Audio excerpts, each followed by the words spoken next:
your mind, lost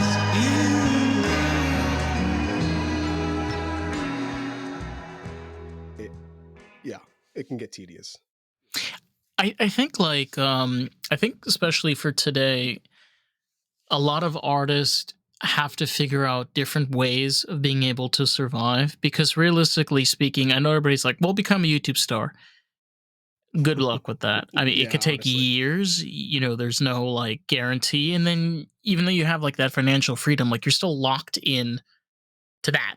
So if that goes south, then everything goes south with it. So that means your entire career, And I think like kind of maybe also like kind of the approach I think you have been taking is kind of giving yourself like realistic expectations, like being financially stable, pursuing your profession, like figuring out and like prioritizing your time and like being realistic with yourself, because you need to eat, you need to take care of yourself. It's like you can't wait for that bird to bring you the gold, if you get my drift. No, I know exactly what you mean.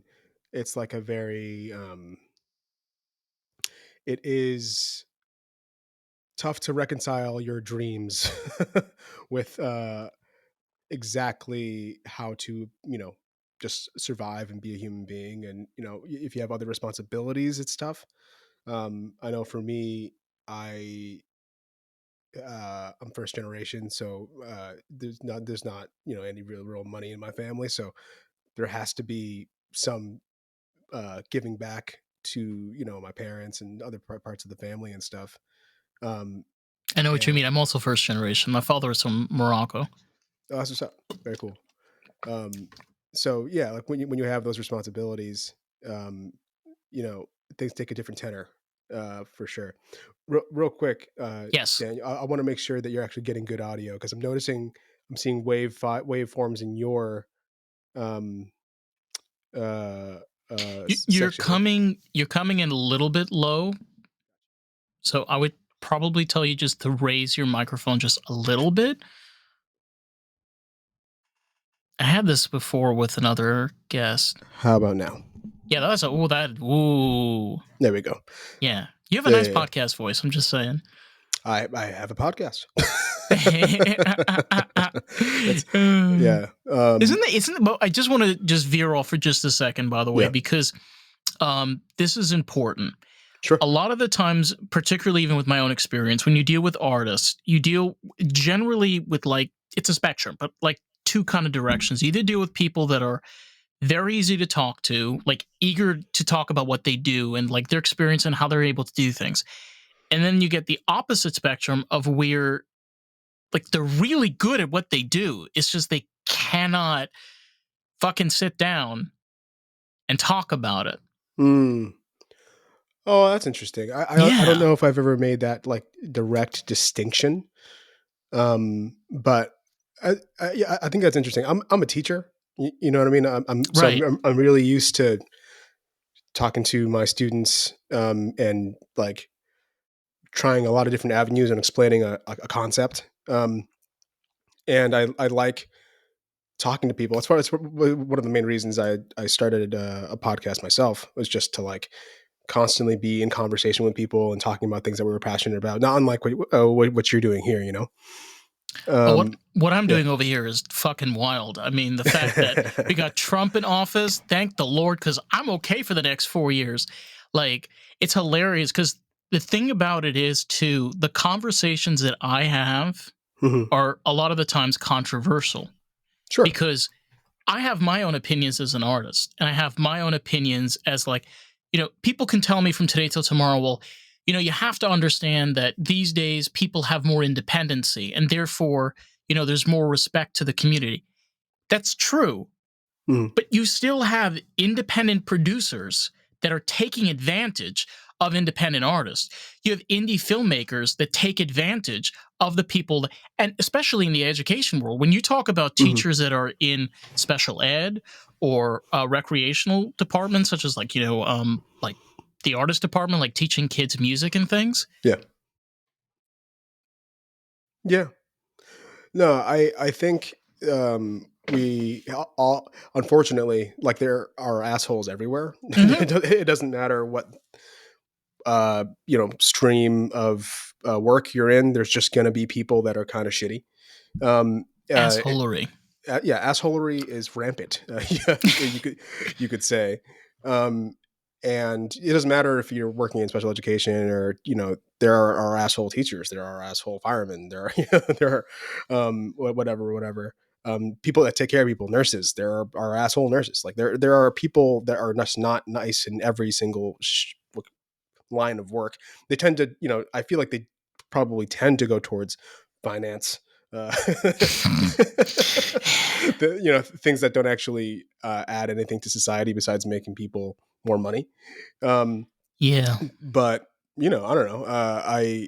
Yeah, I love musicians, and some of them are assholes. Like like it's. I think they would all agree with me too. They probably just think Yeah. different people are assholes than I do. The interesting part about it is like we always look at art, even particularly when it comes to musicians, money. It's always money. It's Yeah, like, can you perform at this place and how much money can you make there? And yeah, we kind of forget that like there's a person that spent the hours and their fingers are like cut and bruised, right, and money spent for them to actually play this instrument, for them to perform. right. Right. So where is the musician and all? You get my drift over here. No, I know what you're talking about. It's something that we all kind of have to deal with all the time. Like I'll give like a wedding for as an example, because weddings are usually, I feel like, the first time anyone that isn't involved in the music industry is actually like hiring a musician for something. And they might look at ask you for a quote, and you give them the real price, the actual what would be fair for the amount of work you've put in, for Right. all of your skill, all your professionalism, and they kind of balk at it because they never think of music as like a um a luxury. They think of it as something that's for everybody, and yeah, music is for everybody. But if you're going to pay someone to do a service, you should pay them what they're worth. And musicians are worth a lot more than $50 in exposure, which is the typical payment model for younger folks.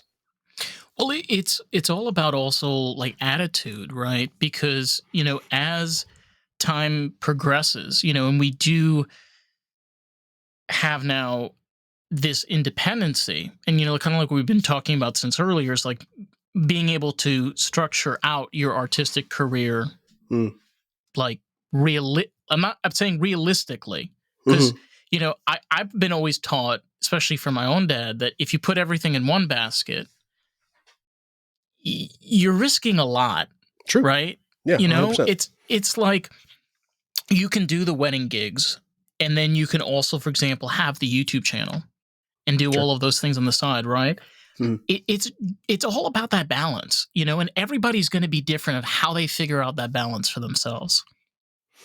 Yeah, I think it's very personal, how you go about it and how you deal with it. I think that for some people, it works for how their brain works to be doing like 5 or 6 different things. Be teaching in 4 or 5 different places, gigging with a bunch of different people. I live in Massachusetts, so like you can Mass. get you can get healthcare without being necessarily attached to a company. But a lot of folks, they don't have health insurance or whatever. Like all those other things come into it for sure. But um, I definitely value the fact that, like, I remember one time I quit a job without having anything lined up, and some people were kind of worried about it. And I'm like, at the end of the day, I can always gig it out. Like I could always like if I don't have a 9 to 5, a W-2 job or whatever, like I can always rustle up students. I can always, hit up some contacts, really try to make the performing life work. But for me, I can't do that full time because of certain limitations, the injury and other things. But it's an option that others don't necessarily have because they didn't, invest that time or have that skill. Yeah, and it's like you said, it's understanding your limitations, Exactly. right? Yeah. When you I like to always sometimes like look even into the past where some of the greatest performers had limitations, and yet they were Yeah. still some of the greatest performers. You know, one great example is Prince. Okay, Hmm. the man fucked his ankle up so bad. Like I remember I was like reading the article of like they show you like surgically like the muscles, and you're like, Oh. how it was like he had his Yeah. muscle was completely like away. It was like not even attached to anything anymore. Oh my God. So he still performed. Right. He Right. still went out there and recorded. But Hmm. did he do as much as he did before? No, because he had that injury, but he didn't allow that injury to stop him from doing what he wanted to do. You know? Yeah. What I'm getting at is there's so many excuses you can use to say, well, I can't do this. I don't have time. You can have time. You can do this. You can Mhm. figure out ways to make it work. Right? Yeah, I was literally just talking to a good buddy of mine who's a wonderful artist last night about that, and I think limitations are um, a huge part of like artistic practice in itself. Like when you're working on something, let's say, like for me, if I'm working on something, when it comes to like a music, let's say it's a classical piece of music that's already written down, like not something I'm improvising on, right? Like um, just the fact that I'm using a metronome, something that keeps time and makes me adjust to it, is just it's a limitation you're putting on yourself, so that you know that you can do that certain thing at any tempo, right? Um, Same thing with me as a jazz musician. If I'm improvising, like I am constantly putting limitations on myself. I'm going to try to make this musical phrase happen this way and only this way, and go from cat, beautiful cat. I wish I wasn't Speaking allergic to of cats. speaking of jazz, S- uh, um, are you allergic? Are you really allergic to cats? I unfortunately am. Yeah. Like it's not like severe. Like I'm not going to break out in hives, but I do have like asthma. So when I'm around cats for a long period of time, or if I'm in a place that has a lot of like cat hair, or it hasn't been cleaned as much, I'll definitely be, if I like struggling to breathe, which is not great. But if it wasn't for that, we would probably have a cat. We have a dog. I'm cool with dogs. Okay, it's fascinating because some people are allergic to both, or it's one Mm. or the other. It's never like it's like dogs shed like crazy, and you think like especially if you had asthma, that would drive the living hell out of your. Nope, it's cat hair. Nope. No, it's cat hair. Yeah, no, yeah, it's wild how that stuff works. But to put a button to what Yeah, I was sorry, saying, sorry. no, because cats are important. Animals are important. I'm here for it. To put a button on what I was saying, just like uh, I think limitations are what make you grow. Period. And if you put uh, if you only stay in your lane and just do the things that are in your bag, it's not you're not going to actually like move forward. You're just going to sit in that same place. Comfortable. Does that make sense? Yeah. Yeah, you're comfortable. You're not doing it. You're just you're enjoying the Lazy Boy recliner, for $18.99 now on sale. Um, but reality strikes in when, besides understanding like your limitations, it's also understanding awareness. Mm, Awareness of you do need a community of people, like you said, like totally. there's connections and knowing places and knowing people around town. It's very important, but like there are people where they rely so much on other people in order to be successful, and it's like, hey buddy, here's the deal. I'm talking from my own experience. I have had 5 hosts, I think, yes, 5 hosts on this podcast. Hi, Mm. I'm the last one around. Mm-hmm. Why is what happened to like make it so? I don't know. Like I have been lucky to have my podcast partner and guest host Jay on for my entire like kind of podcasting career. What brought that about for you?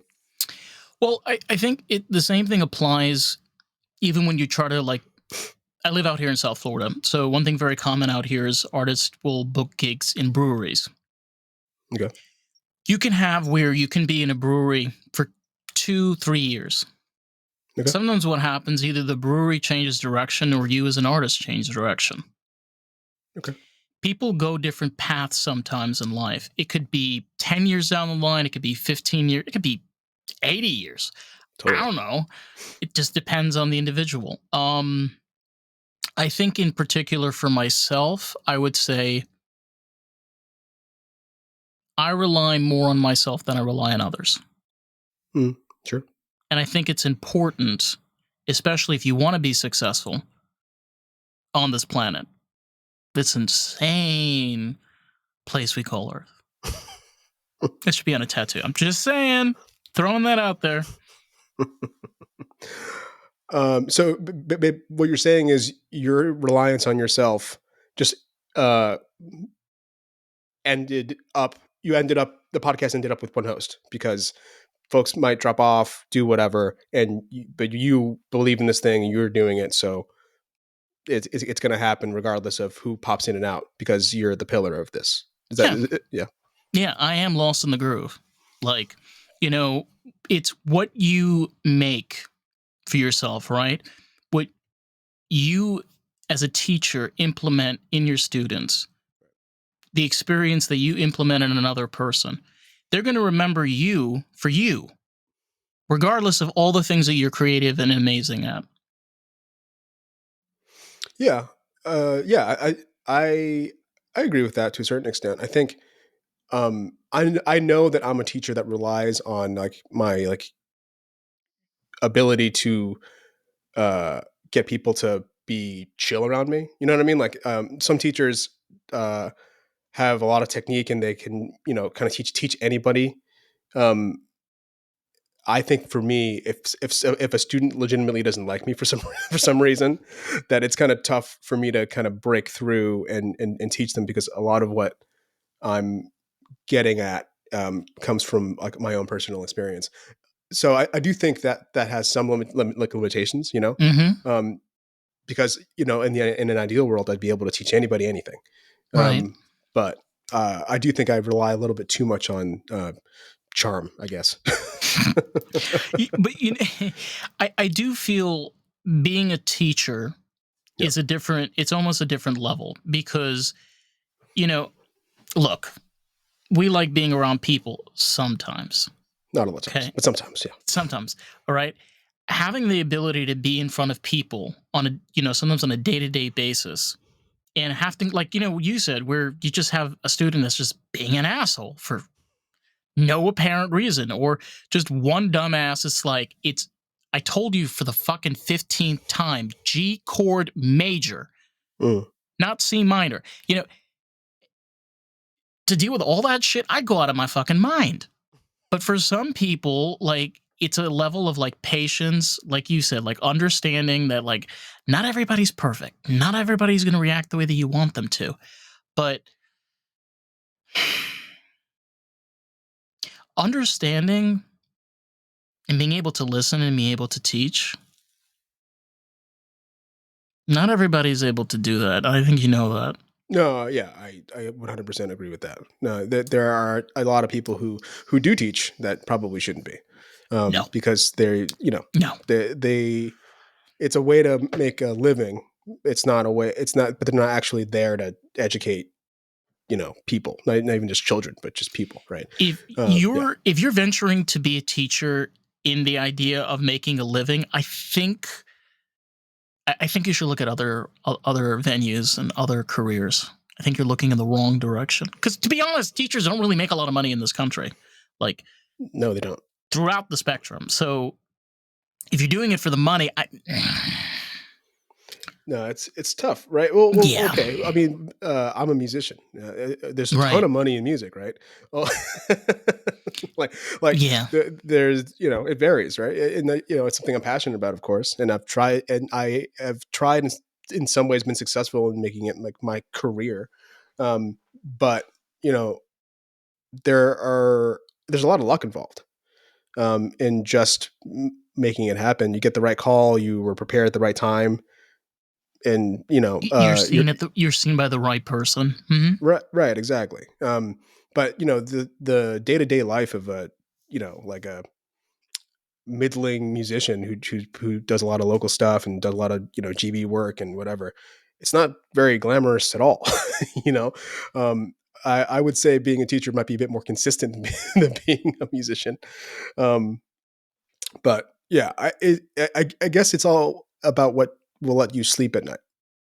Like what are you actually going to be cool with? Like, I think where you and I are probably just as smart as any of those finance pros that are making millions and millions and millions of dollars off of other people's money. But I wouldn't be able to sleep at night if that's what I did every day. No, I assume the same for you. Uh, I've worked in the corporate industry, hmm, and I've tried for so many years to try different things artistically to be able to be successful. Like I was in the culinary industry for about 6 or 7 years. cool. Didn't work out for me. You know, now I've like come to the realization that I love doing podcasts and I'm going to continue doing this. Hmm, But I also have a passion for cars, and I come from a family that's been working. My brother's been in the automotive industry for 20 years.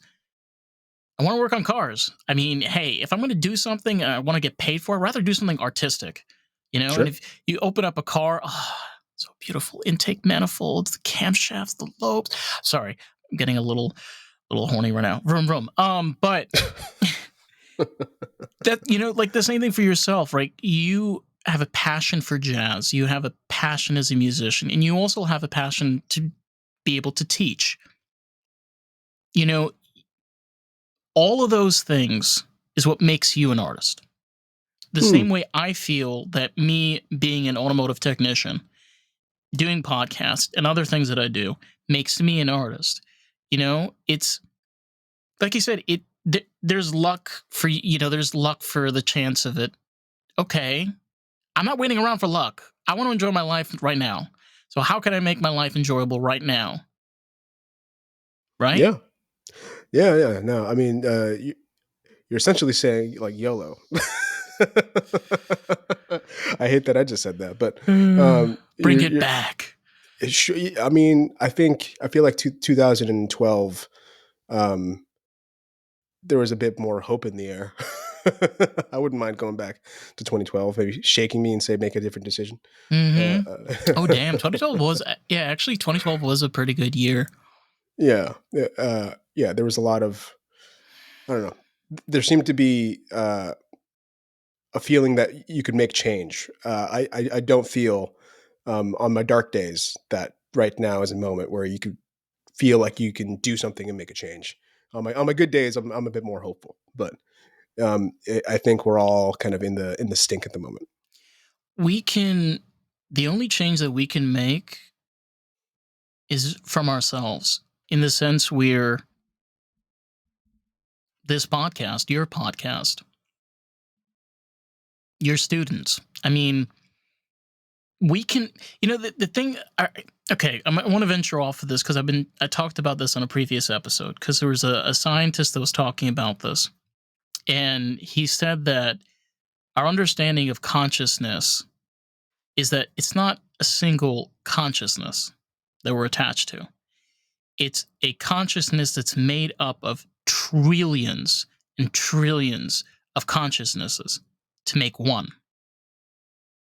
So the idea is that if we are one of many, why are we trying to change everything when we can just change from where we are and allow that to spread and let it go in any direction it wants to go? I don't give a damn. We know what we did. We did our due diligence. Mm. That's it. Yeah, you're saying like if you put like you throw a rock in a pond, and that singular rock makes a bunch of reverberations. Reverberations. And there Oh, it that's is. a hard word. Damn. Reverberations. There it is. There it is. Um, Nice. and so basically, getting up in the morning for an artist is making change. Like like making just trying to make something and put something positive out in the world is making change. Is that what you're saying? Mm-hmm. Mm. Every single person that we approach, you know, I even think about, like, sometimes I play around with music, and I have my classmates in school, and for example, like, I'll send them like a rough draft of it, and like one of my classmates, he's from like Atlanta, and he's like, "Ooh, man, this is hot," and I'm like, "Okay, thanks," and like him, like, just re-listening it in, like him hearing it from his own perspective. You have those moments that pop up, where people around you see what you do, Mm. and they're like, "Wow, damn, Yeah. like, Miguel, you're talented, bro," and so what? It's just one person, maybe two. Hmm. Hey, that's one or two people right there. No, that's true. Yeah, I think in this culture where like going viral is the goal, if it feels like a different version of a get rich quick scheme or some sort of like Ponzi scheme, it feels like a couple of people listening to you at a bar is very minuscule and not the thing. But no, I think you're hitting on something there that y- just the act of you putting something out there to those minimal people um, changes something. Like I always say, whenever like people are worried about, they're all so worried about the record industry and they're worried about listening to recorded music. I'm like, you got to go see some stuff live, man, because like when you listen to live music, the air changes. You know what I mean? Like there's something that shifts in you when you're experiencing something with a bunch of other people, and not just in your headphones. I'm as guilty of it as anybody else. I'm constantly, just have headphones on, listening to something, be that like an audiobook or whatever. But Mm-hmm. um, we all definitely have to make sure that we're going into those third spaces and taking in something live with other people because You know it'll what? yeah, Even like open mic night is a great example. sure. Um, I've done open mic night quite a few times. It is hilarious. I've done open mic night like a few times, and I've had encores. Okay, Mm. and like there's not that many people. Like this is like 11 o'clock at night. And I probably have like maybe 2 or 3 drinks in there, but I probably sound a lot better than like half of the fucking assholes that went up that were probably high, drunk, and stoned at the same time. But honestly, it's a real experience, because the thing about being live is that even if you're not necessarily the one that's on stage, you get to physically be there. And okay, I'm a little bit of an instrumental junkie when it comes Okay. to, like, you could hear the bass. You could hear the bass player, or it's like, electric bass, and you can hear like thumping in the background. And then you hear the guy like hitting the toms and the drums. Mhm. And then you have like the other person that's playing like guitar, and then the second guitar. And it keeps on going, man. And then you got like this cool man that's wearing like Calvin Klein, like woman's jeans size 28. And it's got like a little glitter on there, and a pair of boots, it's like open and shit. And he just starts singing, and you're Are you just like, describing Prince right now? It sounds like you're describing Prince. I just sounds like I'm so Prince. I just got it stuck in my brain. But it, like, being there in that room, Yeah. and like the voice just comes out. I don't care what anybody says. Like, you cannot experience that in a video. Oh, 100%. No, there is something raw about like seeing something live. And I like your example of open mic nights because like it's really cool. Who goes to open mic nights? Mostly other musicians, right? And you're usually there to test something out, right? Or to do something for the first time. Um, and sometimes I like those um, sort of raw takes with mistakes and all more than the finished product because you saw the glint of the original thing that the person was trying to put out versus like the kind of refined product that's gone through like a process See, at the end. this is why, like, I'm one of those people. You remember that Beatles song that came out, Now and Then? Sure. Okay. that was a demo tape. Mm. Okay, if you hear the demo, obviously it's like a demo, and like you've had other singers that do this before, like they release demo tapes. It sounds a lot better. You think it's the demo sounds more better than oh my the God, original? so much better. It doesn't like. There's like this fantasy of like taking raw and then like throwing AI and then Logic Pro X on there, and expecting to find magic. Like, there's a reason why people record live concerts. I agree. There's a reason why people record live demos in the recording studio, and like they don't release that as the main song. It's called like, I don't know why. Like, I think I'm being crazy over here. Like, because I thought like that's not what you're supposed to do with demos. They're supposed to like be a sacred. They are. They're sacred in a way. Yeah, I guess so. But also, like, aren't you so glad that demo was released? Yeah, kind of. Like, not gonna lie. Right? Yeah. No, I hear you on that. I almost always prefer live recordings over just studio track stuff. Like, I think everyone right now is obsessed with Doechii. Because she's amazing. She just won, I think, a couple of Grammys, and I love that the mixtape she put out. The man, it has crocodile in the title, but I'm bad with names. But honestly, like listening to her Tiny Desk, which is basically a live concert, I'm like, I prefer that so much more than the recorded version, because there is a room sense that was happening. There was something cool and special happening in that room with those people live at that moment. Even though it's a recorded concert, just like you said, it's still to me a little bit more real than just whatever came out of the studio. I think both are totally valid, but like that Tiny Desk like blew my hair back. I was like really impressed. Talking about like even modern artists, one thing that's like very like popular now is like with Chapel Rowan and Sabrina Carpenter, because when you listen to Chapel Rowan, particularly like her released like final like songs, they're amazing. Yeah. And then when you listen to the live recordings, she's fantastic. Yeah. And like, no shade on Sabrina Carpenter, like her songs are good, and then you see her performance, and then it's just her performing, not singing, just performing. And then she sings, and it's fine. It's fine. It's fine. So that's what I'm saying. Like you want to look at a modern example of like the differences. Chapel Rowan and Sabrina Carpenter is a great example of this.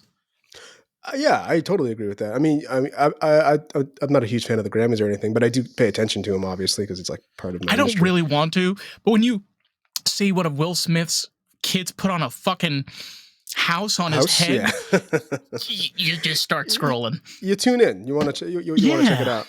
But I did like kind of fast forward through the actual award parts and just like watch some of the performances.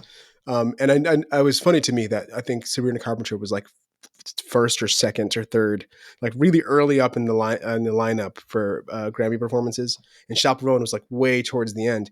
And yeah, I mean, I don't. I'm trying to be kind, but I don't think they should have switched places. You know what I mean? Like, I do think Sabrina Carpenter kind of belonged earlier in the lineup. She would have been totally overshadowed because I don't think she has as strong of a voice as Chapel Rowan, or as strong as like an artistic voice as I think Shakira or Quincy Jones. Tribute had a bunch of really amazing artists kind of paying tribute to Quincy. So like, it's a very you're hitting on something there, because there is like a pop star sensibility that there's always this kind of like conventionally pretty blonde like person who's singing and doesn't sound bad, but it isn't anything kind of new or special. And it's going to be forgotten. Going back even like, come on, we were talking about 2012. Pink, okay? You remember like the war between Pink and Kesha? Sure. Because Yeah. even now, Pink is, I like, oh my fucking God. Like, Yeah. she made my teenage years and she's still making my adult years. But Kesha was like, I don't know how to explain it. It's like the same thing with Pink. Like, you hear a Kesha song and you're just like, tick tock on the, and it just, everybody just starts like, those were two very fucking powerful voices, like competing against each other.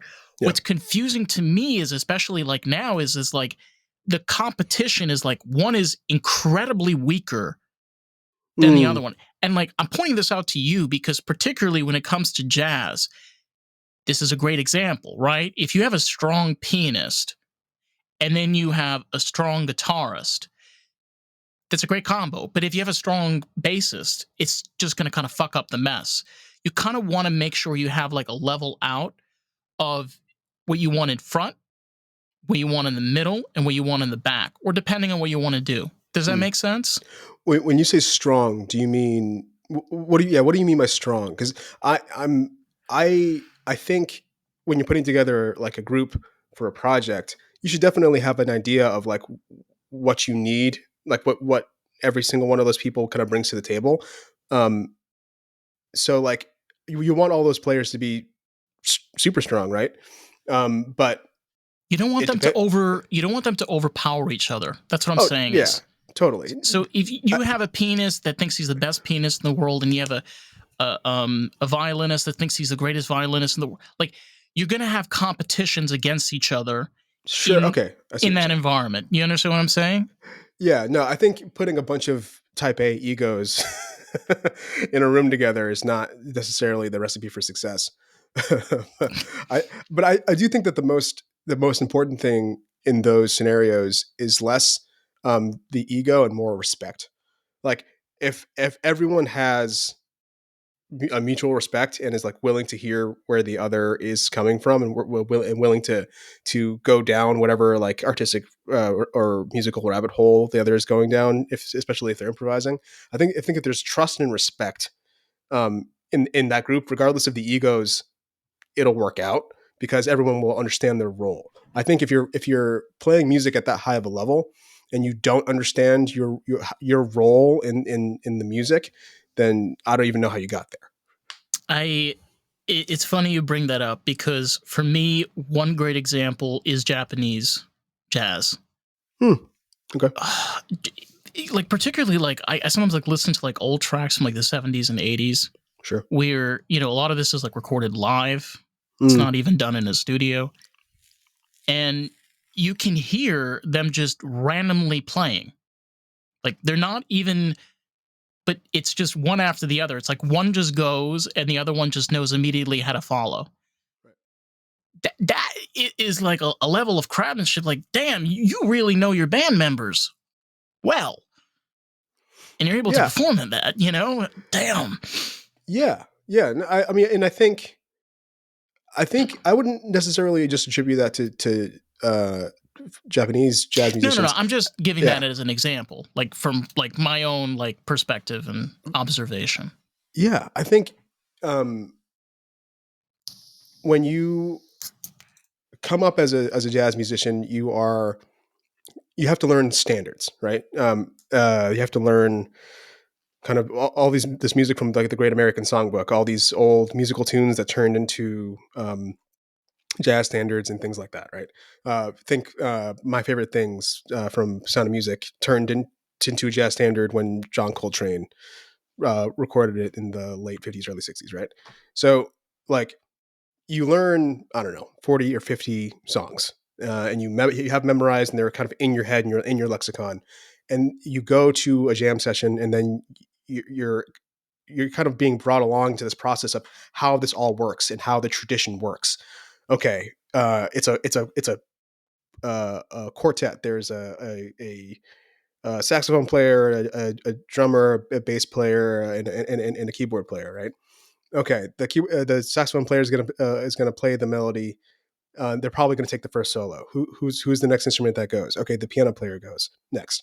We might do a bass solo if we have enough time. Probably not. Maybe we'll go to the drummer and we'll trade with the drummer. Do 4 measures each, and then we'll play the melody and we're out. That's a very standard like structure for improvisation. So if everybody who's a jazz musician understands that structure, then you can go a level deeper and like we're actually going to go off into this other direction.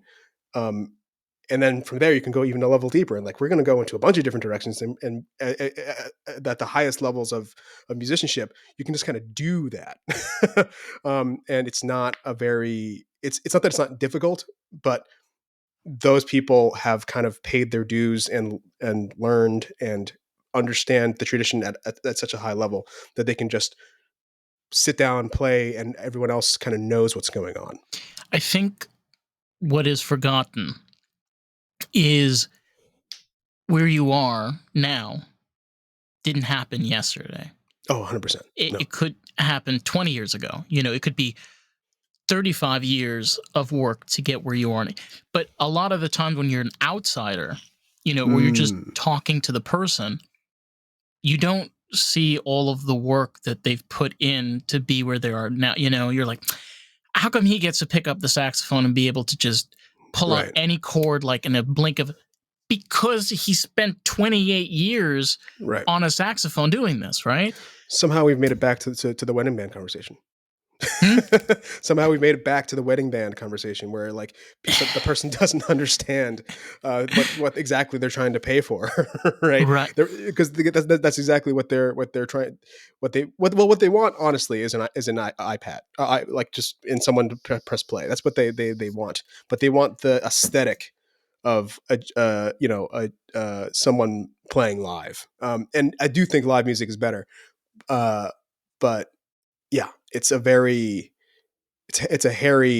thing because you're right. They're paying for the 30, 40, 50,000 hours you've put into your craft. And that's priceless. How do you put a price on that?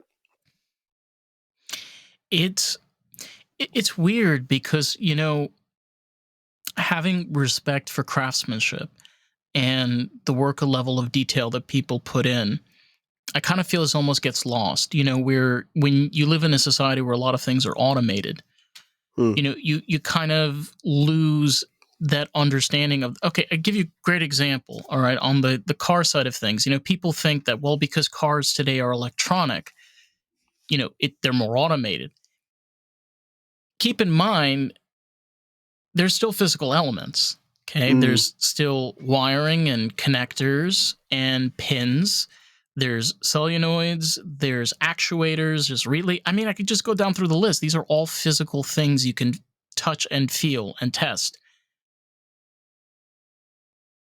But at the same time, even though you may not understand it,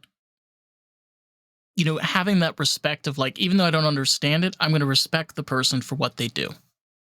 That's hard. A lot of people can't do that. I can be honest, like for myself, sometimes it's hard to like, you do that? Really? Can I give you a funny example? Yeah, please.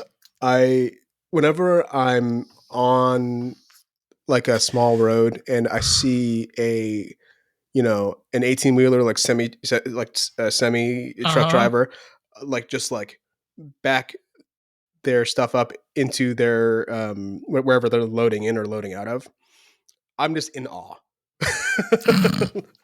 I'm just sitting here like, bro, you're stopping traffic. There are like 40 cars just like waiting for you to do your thing, and you so smoothly just made that shit happen.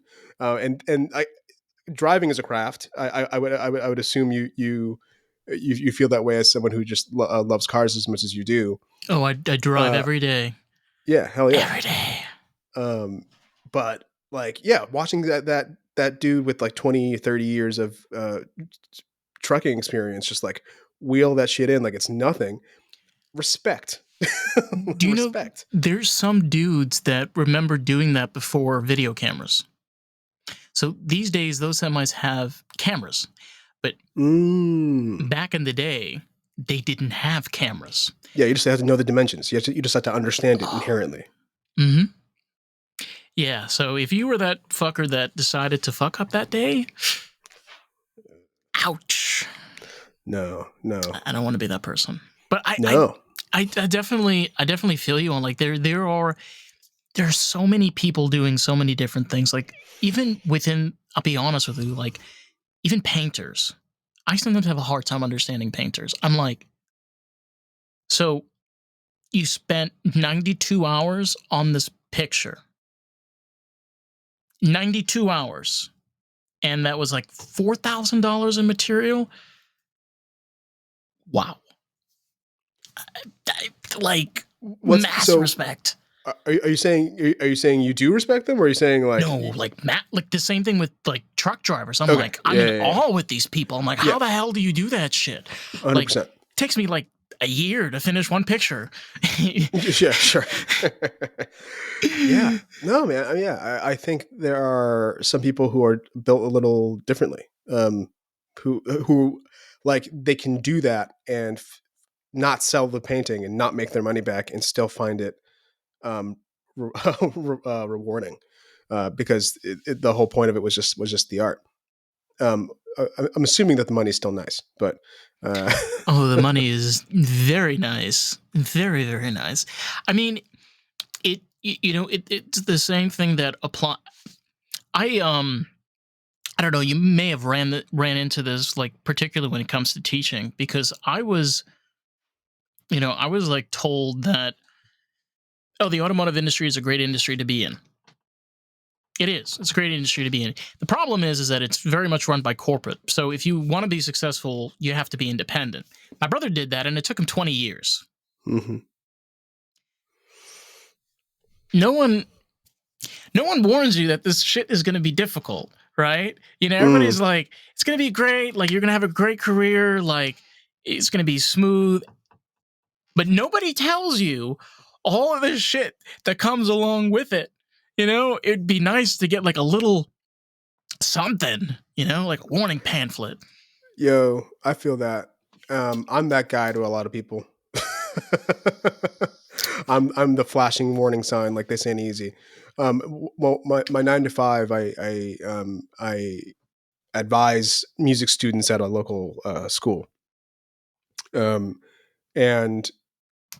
a lot of them come in like, bright eyed, bushy tailed, like, oh, I'm going to do my 8 semesters at this really amazing music school. And then I'm going to like tour the world. And that's what it's going to be. And I don't want to be the bearer of bad news, but I bring in some reality into it. Like, hey, maybe there's going to be like 2% of you that actually do that.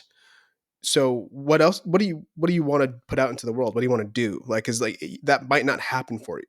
I remember when I was in grad school for music, I was around a lot of classical musicians, and for classical musicians, the whole thing is they want to be picked up by one of the big orchestras. Like I'm in Massachusetts, I'm in Boston. Boston Symphony Orchestra is a top 5 orchestra. If you make a top 5 orchestra, you're kind of set for life.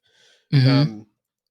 But there's only so many I know. of those seats. Like I know. you like people hold on to them for their entire lives. Mm-hmm. Like Some of them are so in. Some of them are even in their 90s. 100%. Yeah. That's what you're gonna do. So like, okay, so you might make an orchestra. Like you're not gonna do it now. Mm-hmm. You have to be something really special to be able to just make that happen right now for yourself. So how are you gonna make a living between now and then? And then might not ever happen. Not because you're not skilled enough, not because you don't have the aptitude for it, but because the circumstances might not be there. So no,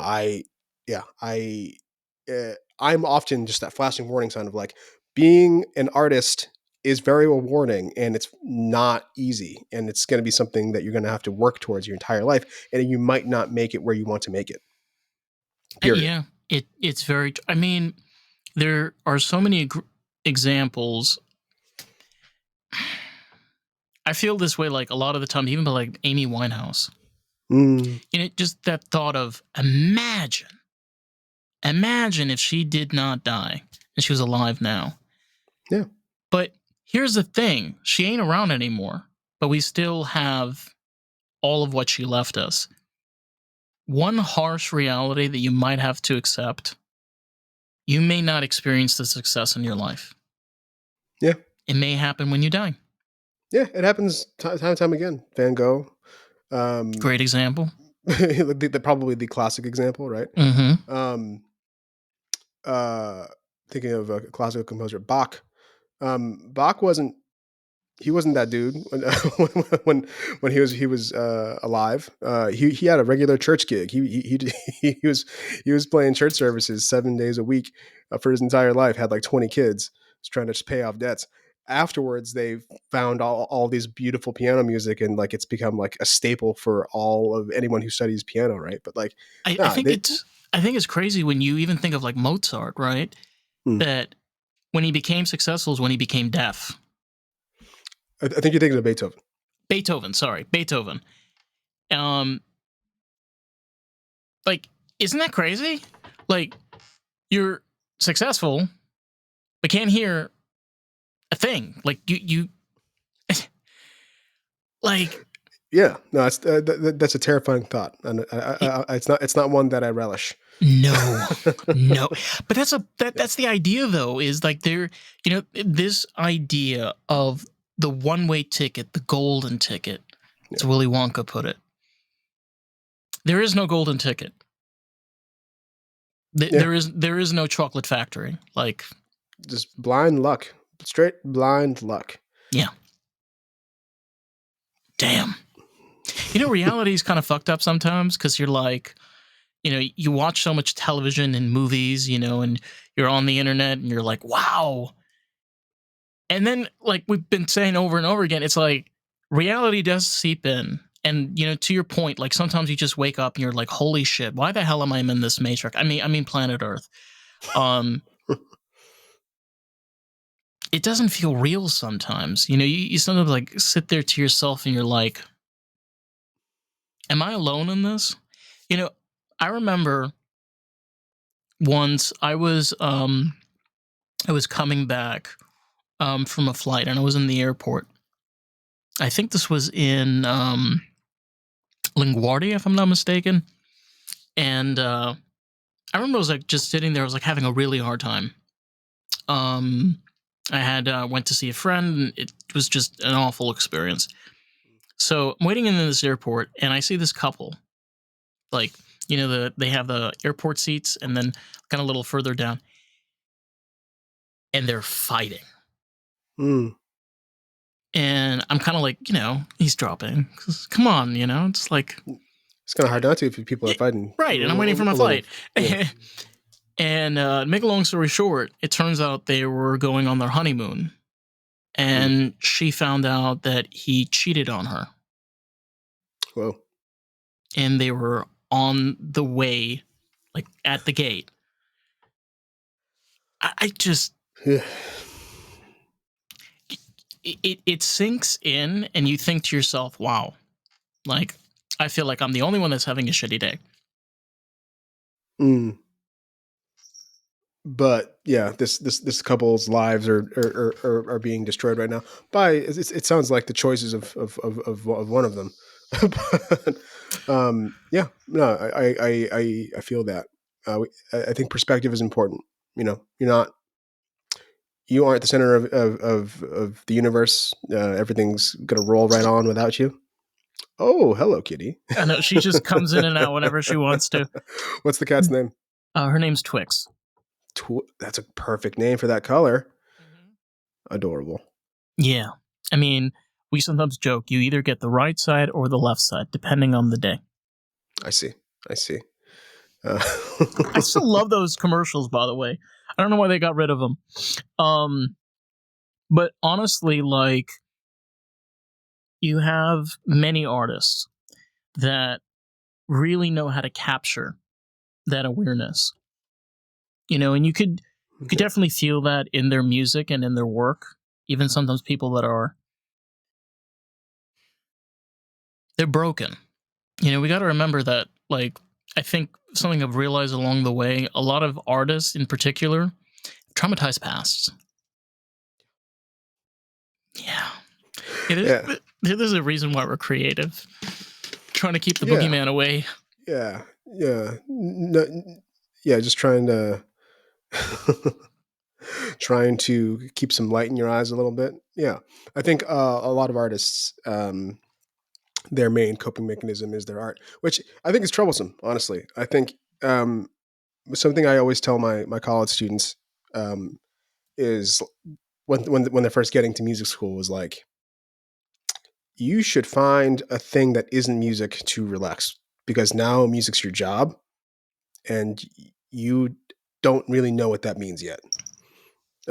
Like, you think of what uh, high school was like for people who are musically inclined. Like the band room, the chorus room, whatever it was. Like it was the safe space. The basement, where they practiced with their band was the safe space. Like the concerts they were going to were the safe space. Now they're at music school.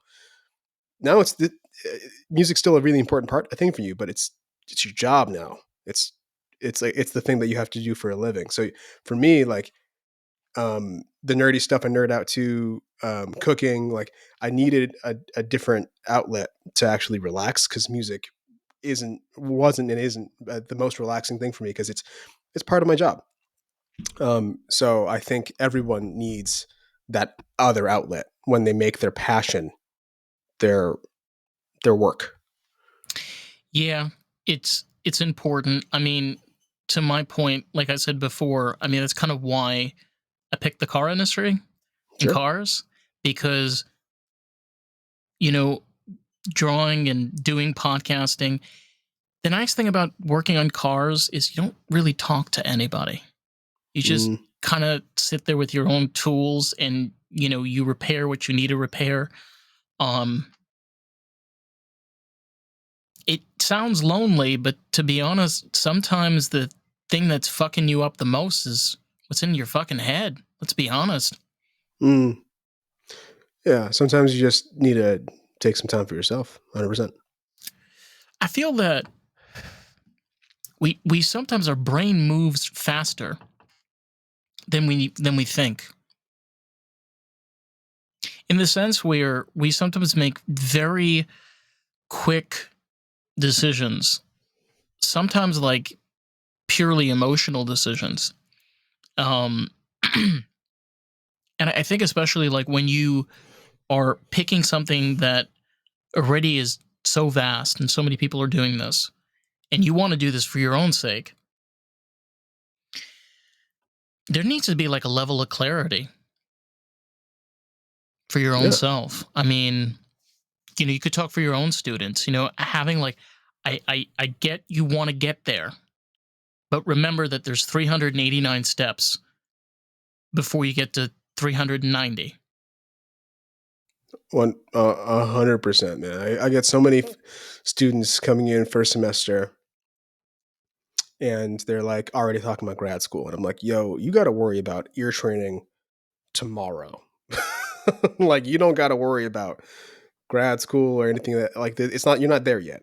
And I get it. I get the impulse to want to make sure that you're set up for success and everything. But like, sometimes when you look that far into the future, you're actually failing yourself right now, right? You have to be present to actually take in the information you're trying to get, It, in the moment.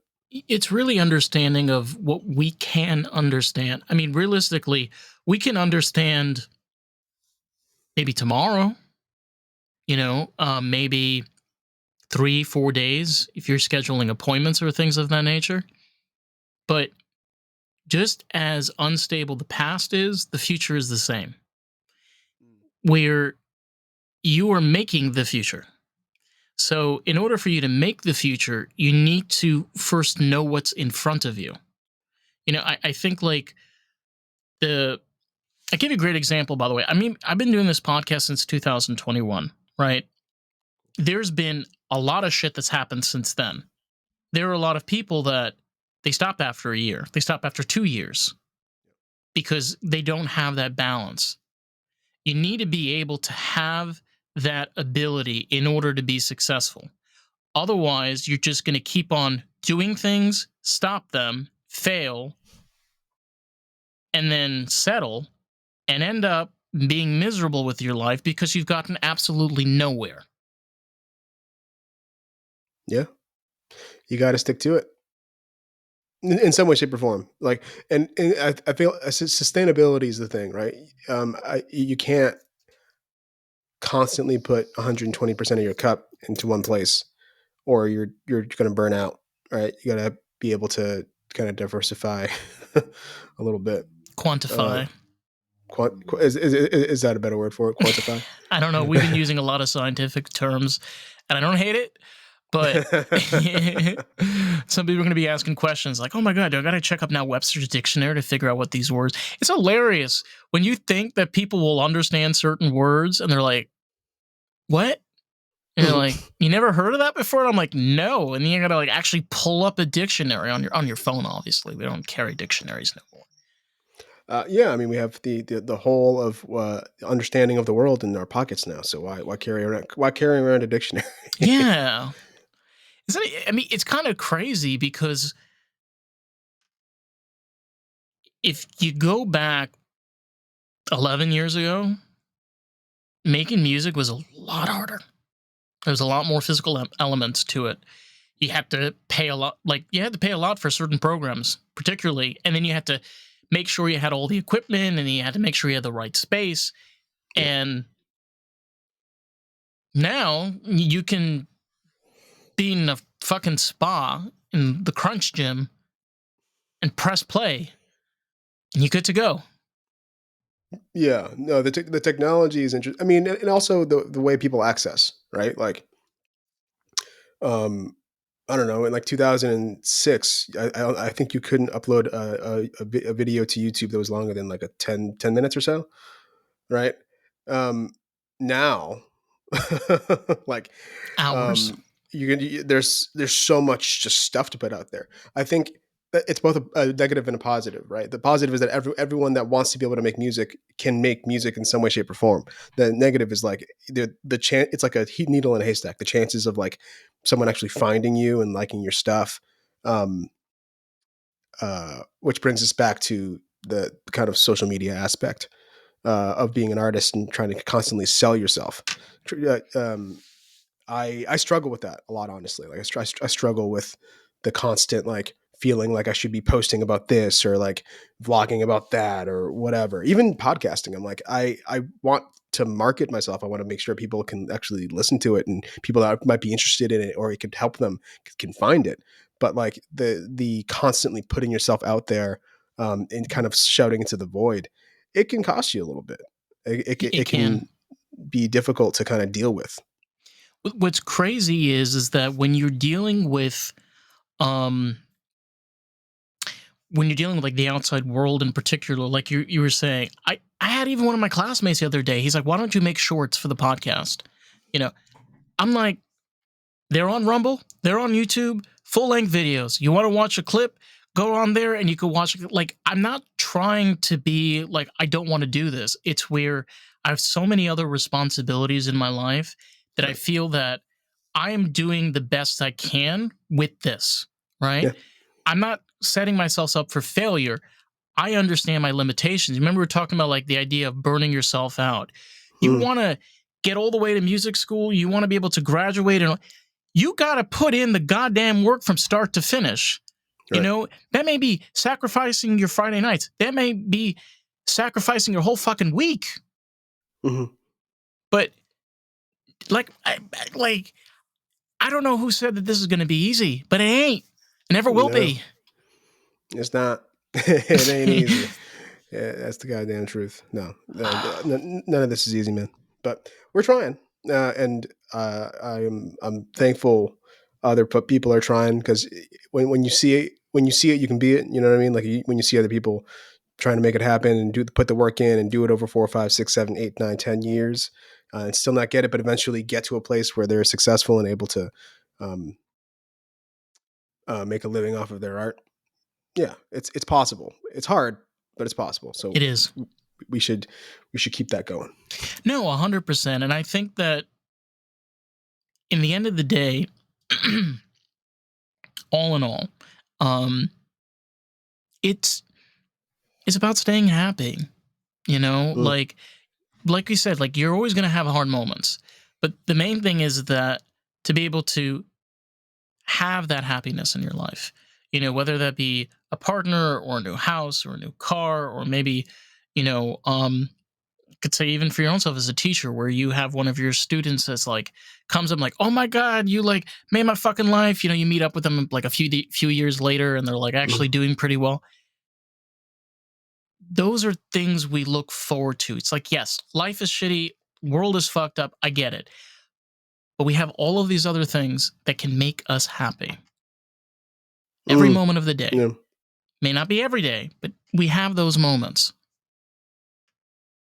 100%. Yeah. No, you gotta. If you sit in the negative for too long, you're just gonna kind of trick yourself into a tailspin. No, it's kind of feels cliche to say it, but cup half full people just tend to have a little bit of a better life. They tend to just be able to cruise through and not worry as much.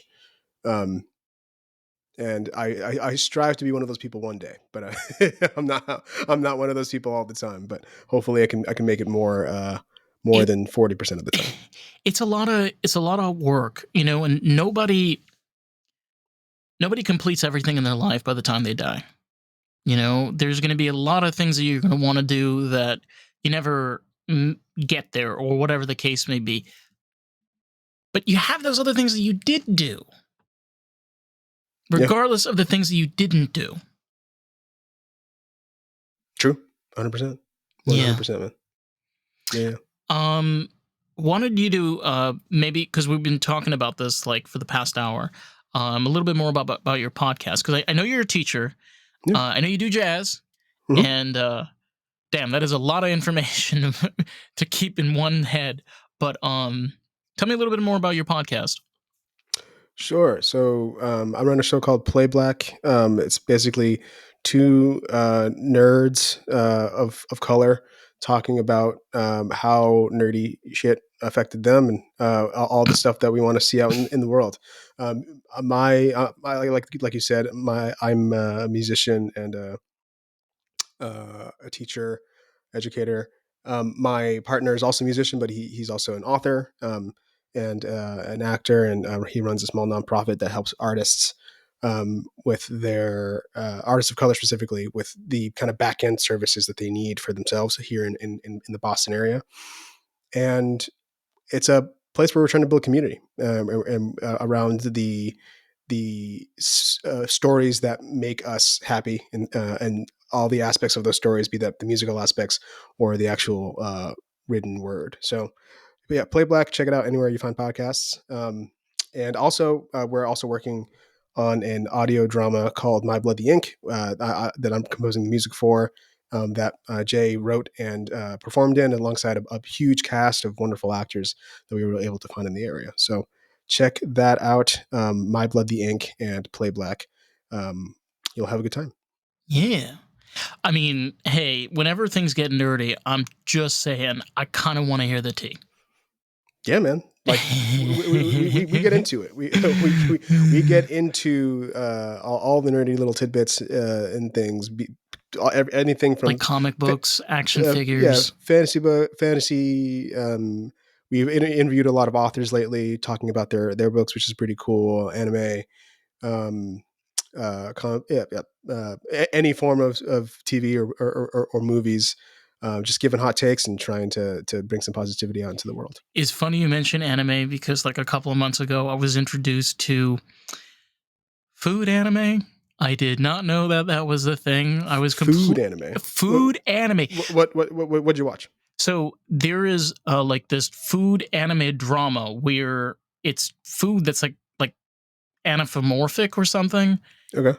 And it's okay. Basically, like the scene that I was watching was like a short clip. It's like this potato that's like peeling itself, and then it throws itself in boiling hot water. And I'm just, first of all, anime is wild to begin with, and then I see this shit, and I'm like, where have I been all these years? Oh man, I don't know the name of that show. I have seen that. Have you covered that, by the way? Because you should. No, I've seen that clip a lot. It comes up probably once a week, and I've never actually checked out what show it is, but it looks hilarious and kind of like what Sausage Party, that awful movie from like 2013 was supposed to be. With Seth but Rogen, and they're all on drugs. With Seth, exactly. Oh my God, Yeah, that's so funny. wild time. But no, I love anime because I think it says the quiet part out loud. You know, it's constantly just like in your face, like, no, man, this is about the power of friendship.